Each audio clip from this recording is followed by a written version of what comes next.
Est-ce que tu sais ce qui différencie Jeffrey Dahmer de presque tous les autres tueurs en série de l'histoire?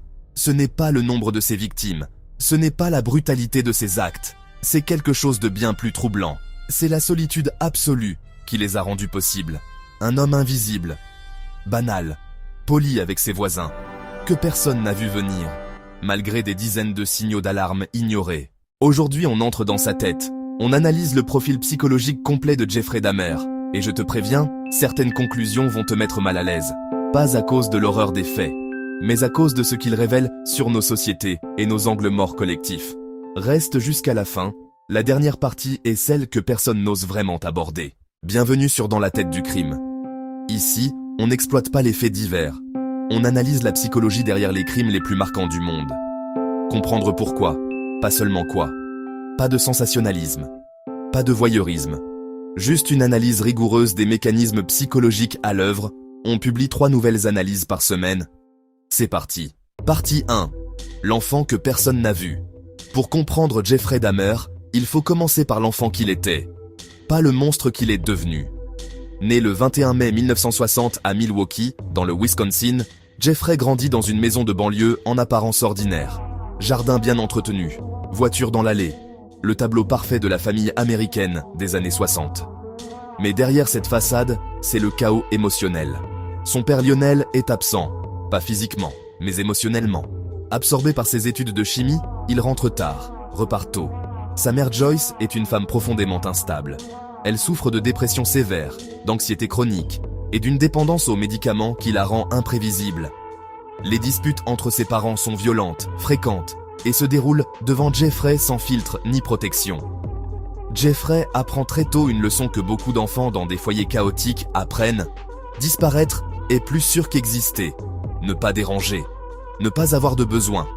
Ne pas attirer l'attention.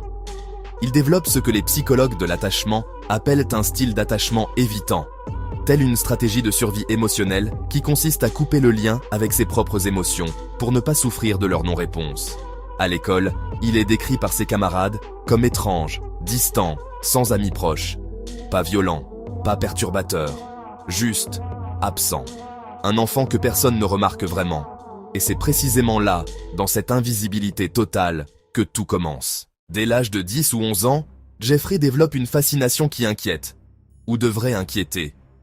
Il commence à collecter des animaux morts, à les disséquer, à conserver leurs os. Il organise ses collections avec soin, presque avec tendresse. Son père Lionel, chimiste, lui explique un jour comment dégraisser des os d'animaux avec des produits chimiques. Une conversation anodine pour un père, une révélation pour son fils. Les psychiatres qui ont étudié son cas s'accordent sur ce point. C'est ici, dans ce garage, que la frontière entre curiosité morbide et obsession pathologique commence à se brouiller de façon irréversible. Partie 2. L'adolescence et la rupture progressive. À l'adolescence, Jeffrey fait face à 2 réalités simultanées qu'il ne peut gérer ni l'une ni l'autre. La première, il réalise son homosexualité. Dans l'Amérique conservatrice et religieuse des années 70, dans une petite ville du Midwest, c'est une source de honte profonde et d'isolement supplémentaire. Il n'en parlera à personne. Il enfouira cette partie de lui-même pendant des années. La deuxième réalité, il commence à boire. Pas de façon occasionnelle, de façon compulsive, chronique, dès l'âge de 14 ans. Il apporte de la vodka dans son casier scolaire. Il boit pendant les cours. Ses professeurs remarquent qu'il est souvent ivre. Mais personne n'intervient vraiment. L'alcool devient son seul outil de régulation émotionnelle, le seul moyen qu'il a trouvé pour éteindre le bruit intérieur. Les psychiatres qui ont évalué Dahmer après son arrestation ont identifié quelque chose de crucial. On appelle ça une comorbidité complexe. Plusieurs troubles psychologiques qui coexistent et s'amplifient mutuellement. Troubles de la personnalité borderline avec traits schizotypiques. Paraphilie multiple développée dès l'adolescence. Alcoolisme sévère comme mécanisme de dissociation. Aucun de ces éléments seuls ne suffit à expliquer ce qu'il va devenir. C'est leur combinaison explosive, dans un contexte d'isolement total et d'absence totale de soutien psychologique qui produit quelque chose de rare et de glaçant. En 1977, ses parents divorcent. Jeffrey a 17 ans. Sa mère part avec son frère cadet Davis. Son père déménage chez sa nouvelle compagne. Et Jeffrey, qui vient d'avoir 17 ans, reste seul dans la maison familiale, complètement seul. Pendant plusieurs semaines, personne ne vérifie s'il mange, s'il va à l'école, s'il va bien. C'est dans cette maison vide, abandonnée de tous, à 17 ans, que Jeffrey Dahmer commet son premier meurtre. Partie 3. La mécanique froide d'un tueur en série. Ce qui fascine et trouble les criminologues dans le cas Dahmer, c'est la progression méthodique et lucide de ses actes sur 13 ans. De 1978 à 1991, il commet 17 meurtres. Ses victimes, toutes des hommes jeunes, majoritairement noirs ou latinos, ne sont pas tués dans un accès de rage incontrôlé. Dahmer planifie, il séduit, il drogue, il contrôle. Chaque étape est calculée, répétée, affinée. Il repère ses victimes dans des bars ou des centres commerciaux. Il se montre charmant, attentionné, généreux. Il invite sa victime chez lui pour boire un verre, regarder un film. Il drogue les boissons. Et ensuite, il contrôle totalement. Dans son appartement du 924 North 25th Street à Milwaukee, il crée ce que les psychiatres appellent un monde parallèle, un espace de contrôle absolu, un endroit où personne ne part jamais. Parce que dans la psychologie de Dahmer, la mort n'était pas le but, c'était le moyen d'atteindre quelque chose d'autre. La nécrophilie, le cannibalisme, la conservation des restes.